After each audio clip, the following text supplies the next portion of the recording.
First at 6 o'clock, suspect charged. Matthew Kruger allegedly set a building on fire in Oceana County, and then he crashed his truck into the front gate of the Grand Haven Coast Guard station, broke into the facility, and assaulted a guard. Guard member is saying that he had a bomb in his truck.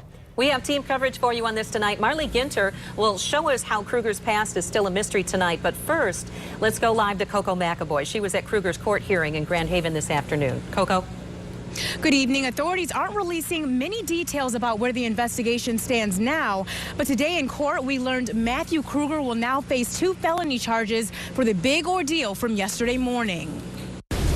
The man accused of threatening to commit an act of terrorism in Grand Haven appeared before the court for a video arraignment. 7 people versus Matthew Lawrence Kruger. Authorities say this all started yesterday morning when 33-year-old Matthew Kruger called Ottawa County Central Dispatch with this message.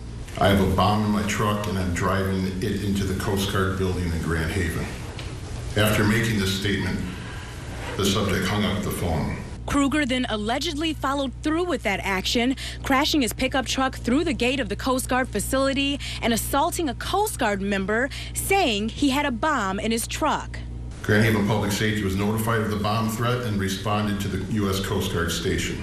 Kruger now faces 2 felony counts for a false report or threat of terrorism and malicious destruction of property over $1,000.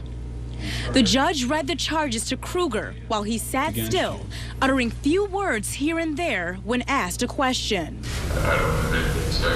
leaving many of us with unanswered questions as to why any of this happened.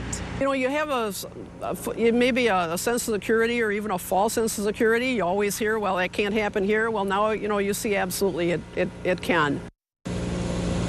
If Kruger is convicted of both counts, he faces up to 20 years in prison. Reporting live this evening, I'm Coco McAvoy, 24-Hour News 8. All right, Coco, thank you. Let's bring in Marley Ginter now with our team coverage on this. Marley, 36 hours after this attack, and Matthew Kruger, this guy is still a big mystery. Yes, he is, Brian. We've done a lot of work here in the newsroom, but we have not been able to find anything in his past to suggest he would do something like this.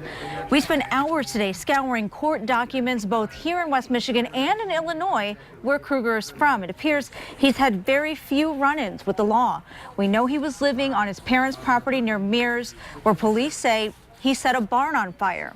Oceana County police and court clerks tell us they have no record of Kruger in their files. We checked in several counties around Chicago as well, where Kruger grew up.